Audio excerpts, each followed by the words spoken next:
Hello class, hello Miss Moore, I hope everybody's having a fantastic day. Today's group project is presented by Group 1 and it consists of the students Yaritza, Margarita, George, Adelisa, Roxanne, and myself. So let's go ahead and take a look at the Second Amendment of our Constitution and see what it has to say. A well-regulated militia, being necessary to the security of a free state, the right of the people to keep and bear arms shall not be infringed upon. Now, it is quote-unquote American to have a gun collection, to fire a gun, to go out to the shooting range and shoot, and it's always been like this since the days of our founding fathers, when they established the Second Amendment of the Constitution and also revolted against Britain to establish this free nation that we have, this beautiful, beautiful nation. However, in the past decade, crimes and tragic events have been an increasing thing that has been going on, and it's so horrible. And it's been a debated issue on whether people should allow to be carrying guns, to have guns, or should we just ban weapons altogether? And it's been a topic that's been discussed by the American people, media, and politicians. We have groups like the NRA, the National Rifle Association, that keeps and fights to protect our right as American citizens to keep and bear arms, and they fight it as much as possible because history has shown over and over again through Hitler, Mussolini, and Mao that once you take away the guns from the citizens of a nation or a country, the government could then start their reign of tyranny and corruption. And as we've seen through Hitler, once he took away the weapons, he was able to do whatever he wanted. Now we have the anti-gun side, which has a strong case too, because like I just previously stated, the tragedies and the stuff that has been happening around the United States due to gun violence is just increasing. We have tragedies like Columbine, Sandy Hook, the Virginia Tech shooting, and Aurora, which are all horrible and need to be stopped. And there's a root to this problem, and I believe that we as a group believe that the media does manipulate it and have a sort of vibe that it's the guns that are doing this. But we stand as a group and say that no, it is not the guns that are doing this. Guns do not kill people. People kill people. The only way to stop a bad guy with a gun is a good guy with one. And we're going to go ahead and take a look into these roots and these issues that are happening across the United States and some issues that we see and solve them and see how we can change and redirect all this as a nation. Throughout these tragic events in our history and all these causes and problems, we see a common denominator in it all. And it could be a combination or it could just be one singular issue. For example, the Virginia Tech shooting. This individual was in a flawed state of mind and suffering from depression, and as well had a long history of psychological issues like schizophrenia and heavy depression. Now, when someone's like this, we believe as a group that they should not be able to purchase a weapon, to own a weapon, and it's just a bad issue. It's a problem that's waiting to just be opened up. And he decided to take his reign on students at Virginia Tech, shooting about 30 individuals, and it was a horrible mess. Now, in the case of Columbine, we have a group of issues here. We had two individuals, two shooters, who were all psychologically up there, smart, bright young men, but just had the wrong mindset of it all. They were bullied and outcast by their schools, by athletes. They were picked on by athletes, and they eventually to direct all their anger and frustration directly on these jocks.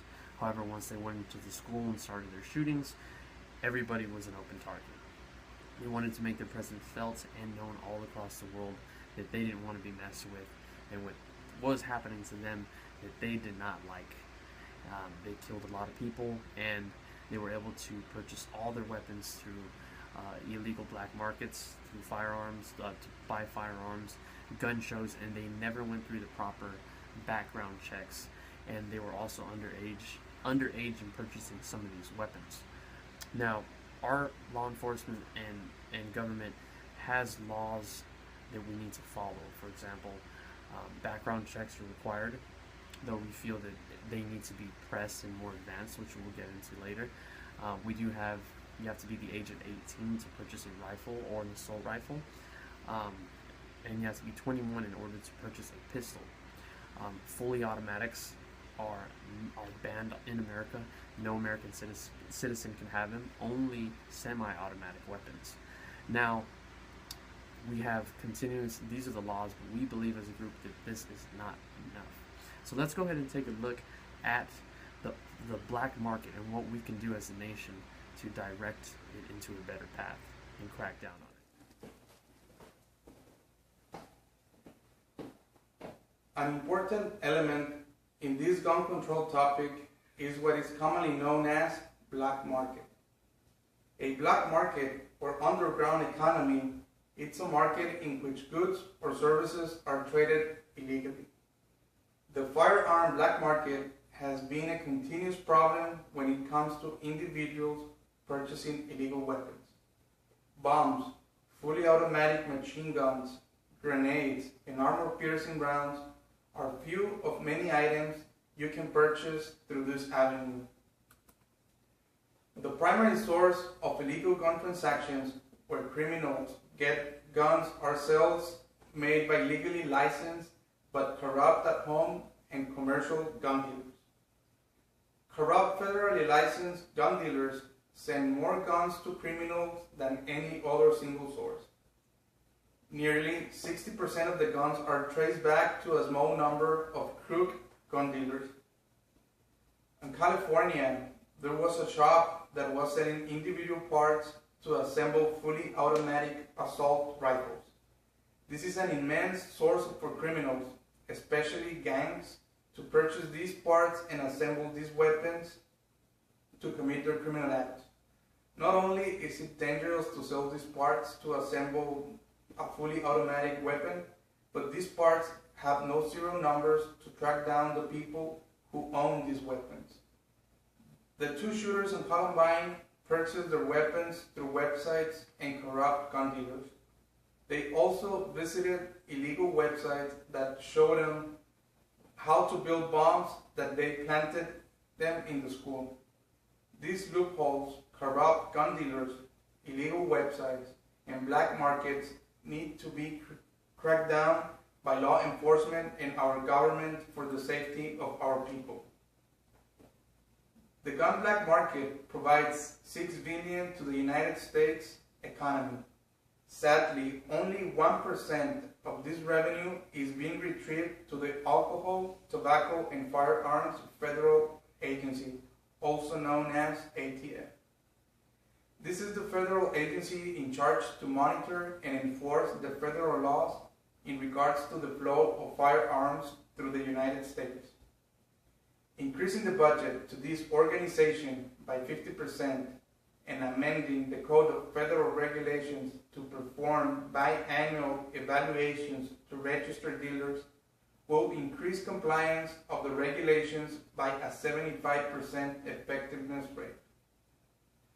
Federal laws related to firearm acquisitions should have a broader extent, not limiting its regulation to registered dealers. Gun shows and private sellers should comply with the same requisitions and procedures. Ensuring the transparency of transactions will facilitate the traffic and monitoring of firearms through the country.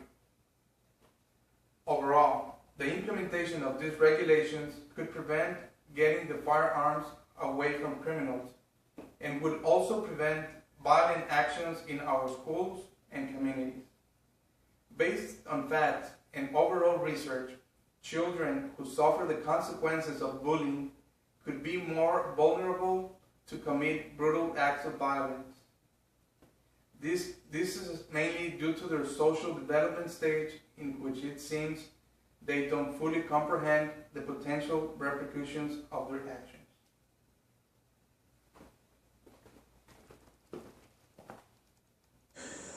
Chances are in your life you've encountered bullying. You could have been a bystander, been a victim of bullying, or been a bully yourself. Bullying used to seem remotely innocent, a phase we go through our adolescence and think nothing of it. But lately, it's not as simple. Bullying is now rising at accelerated rates that children, teens, adults, and even the elderly face nowadays. It interferes with their lives, their mental health, and their education. They usually isolate themselves, or God forbid, commit suicide. Or it can even turn to violent behavior, such as the Columbine massacre. 2 young men went to their school and began to shoot at their classmates and the faculty. It was said that both of them have endured 4 years of bullying from a clique called the Jocks, and they felt they needed to seek revenge. 4 years of their high school education of being bullied. They pre-planned a year before of their massacre, and they loaded up 2 big duffel bags of ammunitions, rifles, pistols, and homemade bombs to wreak havoc at their school, to get back at the people who made fun of them or make fun of them, etc. Once they found out they had no way out of their situation, they committed suicide.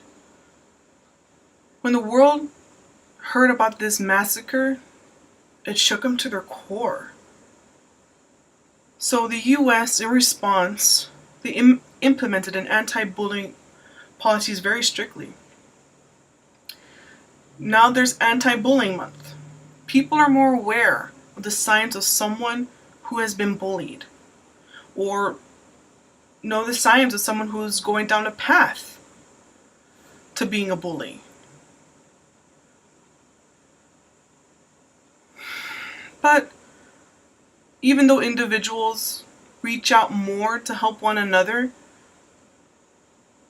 some people still fall through the cracks.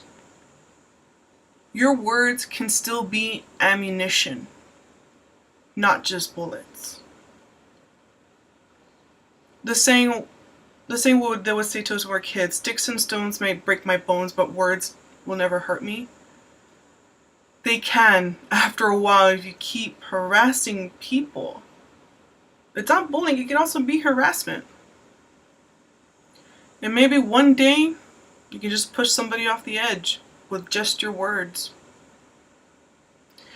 Even with Bullying Awareness Month and the strict rules schools have implemented, they should show children informative videos of what to do if a bully situation occurs. The effects of bullying can have on their peers, and educate them on what they can do if they witness a bullying situation. The informative videos will show these kids and future generations the damaging effects of bullying. This will also get them comfortable with the protocol necessary to handling these situations and ensure a more productive reaction with the situation concerning bullying. When the Columbine massacre happened, the police needed to figure out how these 2 boys were able to get their firearms, their ammunition, and where they got their online bombs. Was it either online or the black market? It is incredible that people can get a firearm just because they want them, or for any reasons, or for other purposes. People purchase a firearm have the option to how they want them. Since there's no follow-up registration, they can purchase a weapon in what is called no license selling, which is just buying a firearm from a non-licensed vendor. That means that they can sell to another person. This is the type of sale that they don't require background check of any type of the person that you're selling to. So they give access for people that have been in prisons, which is legally insane, or other unstable persons to buy a firearm. A case that we saw, the Virginia Tech shooting, the Aurora shooting, and the Sandy Hook shooting, how these people were able to obtain a weapon without any background check. I saw an article 10 minutes ago about President Obama stated that 40% of guns purchases are conducted without a background check. This is a serious problem that we face today, which allow guns to fall into the wrong hand. It's necessary to do background to every person that wants a weapon to see if they're capable of handling one. When individuals purchase a weapon at gun show or store, sometimes the background check are not required taken to an action.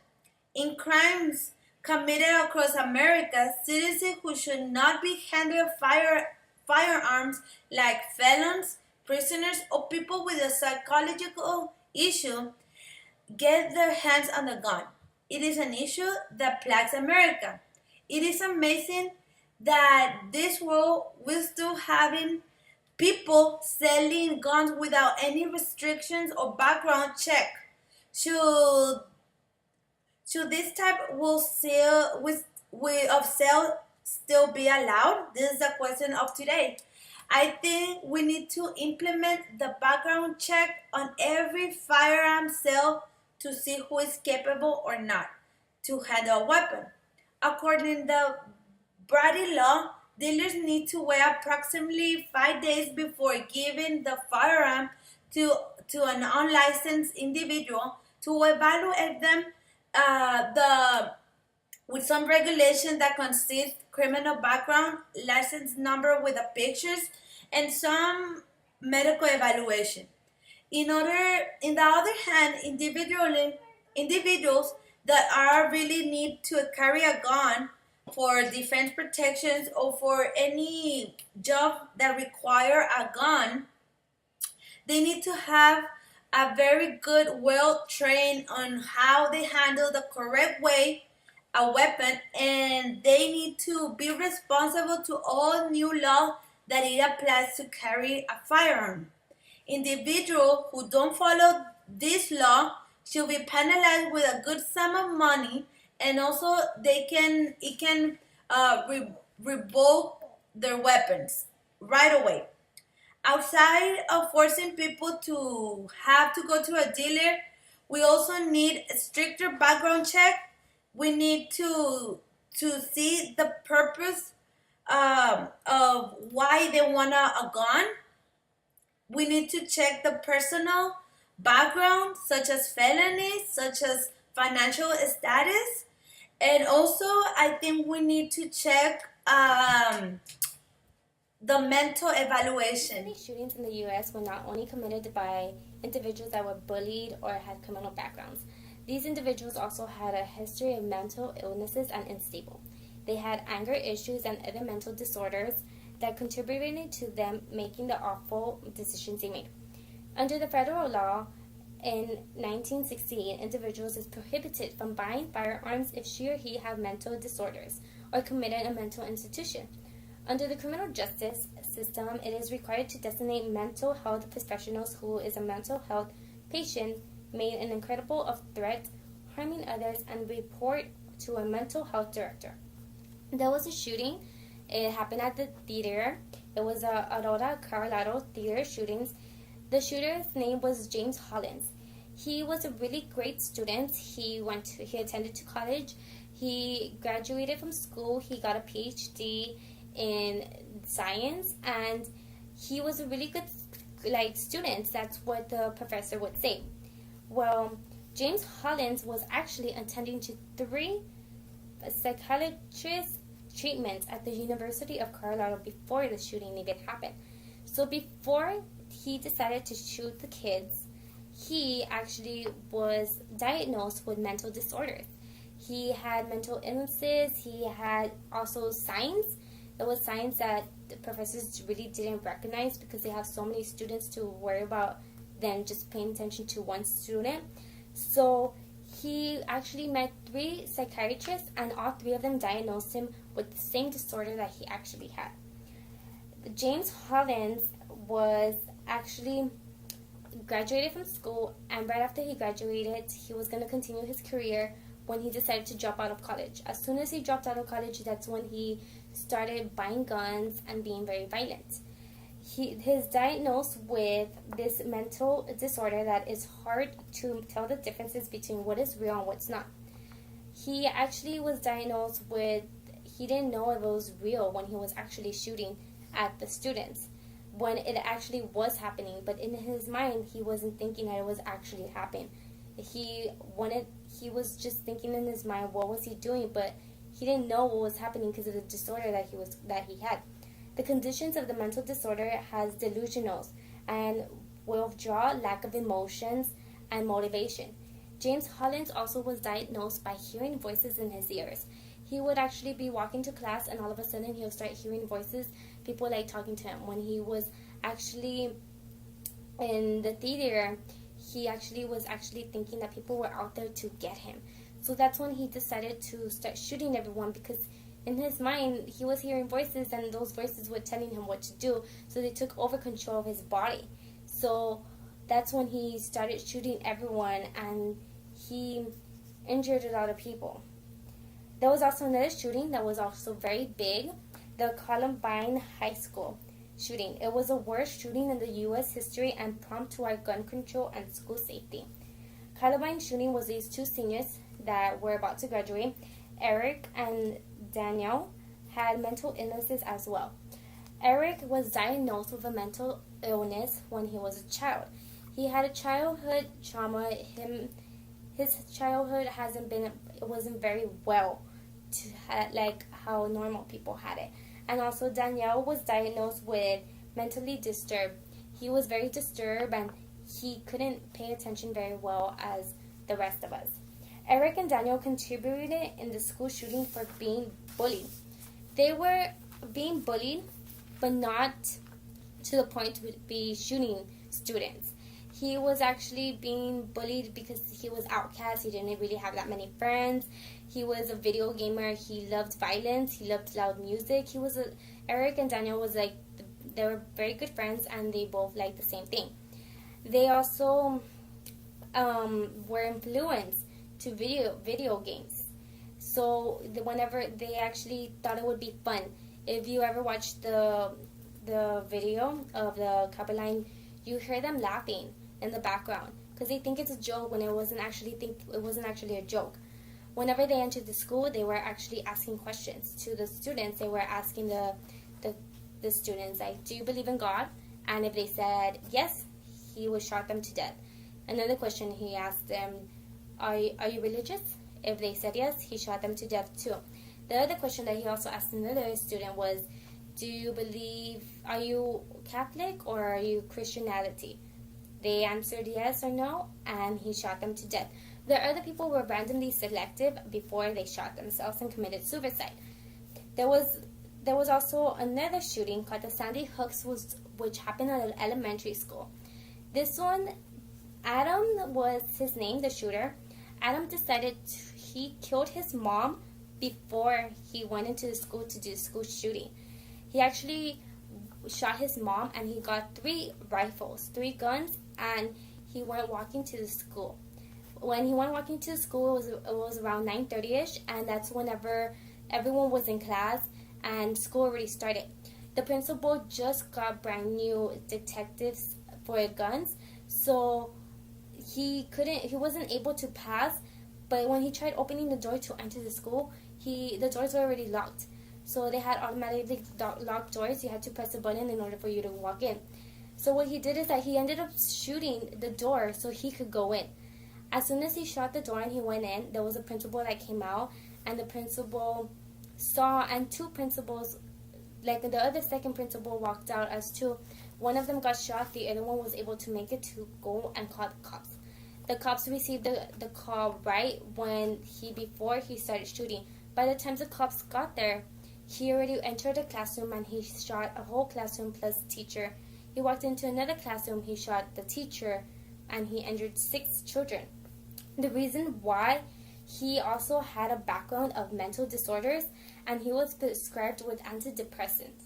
Adam's parents also got a divorce at a very young age, which had a huge impact in his life. And it changed his life ever since his parents got divorced. It was very hard on him, and he got on antidepressants for that reason. But later on into the divorce, when it was occurring, the mother decided that it would be a great idea if she takes him off an antidepressant because she wasn't okay with him taking it. And she took him off of the medication. She stopped showing up to his appointments, and he became more anxiety and hard to interact to other peers because the medicine was actually helping him and the mom took it away, which made him have anxieties, and he couldn't actually talk to people. Like, he wasn't great with people anymore because due to the lack of medication. Later on, he was diagnosed with a mental disorder to what he was profound autism disorder, and it is lack of originary social interaction and communication, which all of these of the disorders, when he stopped taking his medication, his disorder was just getting worse and worse. He was getting diagnosed with more and more. He couldn't have good communications, and he couldn't be social interact with other students or with anyone. And he blames his mom for the reason why he shot them. He blames his mom because his mom, if she never took away his medication, he would have been perfectly fine.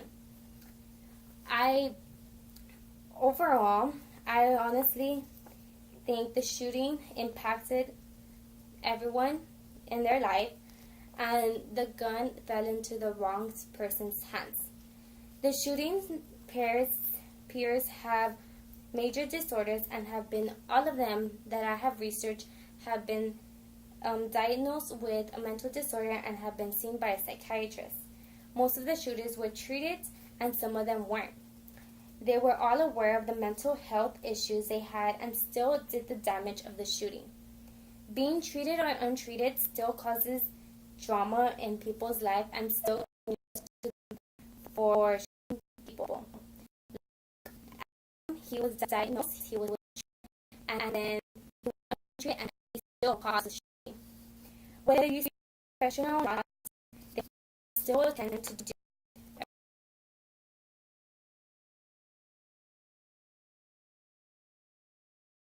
Violence is a major issue in the United States today.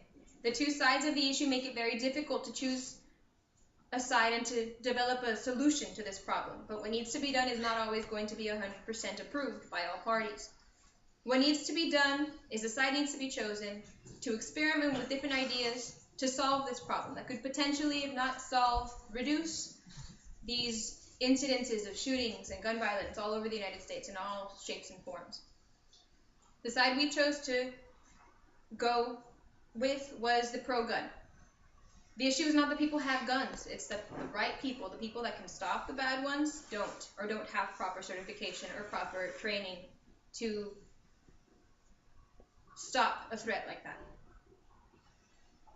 Shootings all over the United States have happened for different reasons, varying from bullying. The students in Columbine and Virginia Tech were bullied severely until they met their wits' end and they decided that they needed to get revenge.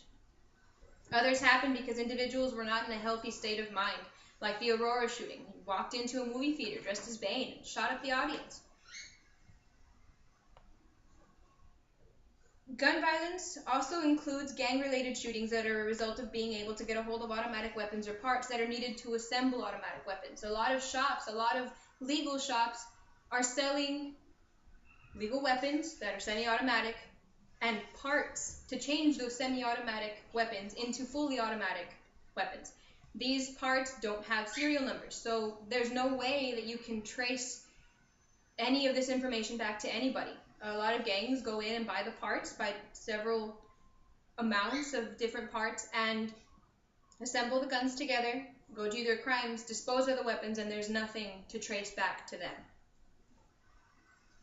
With all these contributors to gun violence, there needs to be a solution brought into light to help relieve this pressure that the issue brings. Bullying needs to be addressed more directly and from an early age. From elementary school, even kindergarten, students should be shown videos, informative videos that will help them understand the consequences of bullying, what to do when you're being bullied, what to do when you've witnessed someone being bullied. You know, that they can ask for help from a teacher. They can go to their parents, and their parents can report it for them if they really feel like the bully, you know, oh, they're going to come back and hurt me if I say anything about them. So proper protocol needs to be established and taught to the students all throughout school. That way, if situations do arise, they know how to handle them, and they know who to report to and what types of signs to look for that could be potentially identifying a potential threat in another student or another peer. We saw that there were more contributors than just bullying, though. We saw the absence of a stable mindset. The only solution we could think of is a mental examination, apart from a background check. So you'd have the background check that checks your criminal record. If you have any felonies, you automatically cannot get your weapon. That is one thing that we suggested, that any felonies, regardless of what the felony is, no gun. You do not get your license, you do not get your gun. Misdemeanors, depending on what the misdemeanor is, if it's gang related, if it's drug related, obviously not, you know, because that could pose potential threats, that could pose a potential risk later on in the future. So mental evaluations, what we decided was probably have a person, when they go to register for their license, example, I want to get my concealed handgun license, I want to buy a gun. They would give me all the information, all the documents I needed to fill out, along with a questionnaire that would have, to me, seeming random questions. They wouldn't tell me what it's for, and then later on send that to a physician or a psychiatrist, somebody who could analyze these questions and determine whether they're mentally fit or not to handle a weapon. Certain offenses, like I mentioned, felonies, will automatically result in denial of the license, also with along with a few misdemeanors. And well, the black market, these shops that sell these parts, that sell these illegal weapons. I mean, it's so easy to get a hold of these weapons. The shooters from Columbine paid a guy to get them weapons, and they got them, and they had them in their room. They were, you know, they were hidden in plain sight. Their parents, when they questioned their parents, the parents had no idea what was going on with their children. They didn't think that they were even capable of doing something like this. So these shops, stricter policies, stricter laws need to be either enforced, the laws that are already in place either enforced, or new ones need to be implemented to ensure that these websites, that these shops that are selling these illegal parts are cracked down on and taken care of. We obviously don't sell automatic weapons in the United States, but these are imported from places, black markets like in Japan or, you know, across seas, so they're imported. Another thing is inspection sites, custom sites all over the United States need to be strictly watched and very carefully analyze cargo, make sure that none of that stuff is getting in here. I understand that there's corruption and that it makes a certain part of our economy, but it's contributing to the problem, and we need to fix it and make sure that none of these weapons are getting in whatsoever.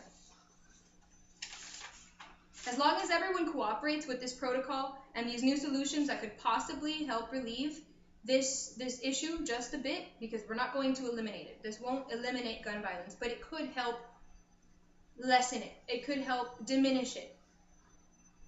Everyone needs to be in cooperation. The people applying for licenses can't throw a fit if they're going, you know, why do I have to wait a week before I know if I can get my, well, if you want it or not, you know, you need to wait a little bit. Taking our right away, our right to own firearms is not going to solve the issue, because bad people will still get their hands on firearms, and the public will be defenseless and an even greater risk. So if you take away the Second Amendment right, if you take away our Second Amendment, we will be left defenseless. We will not have weapons to defend ourselves against a threat, against a government threat, or against a threat like students going into a college and shooting up.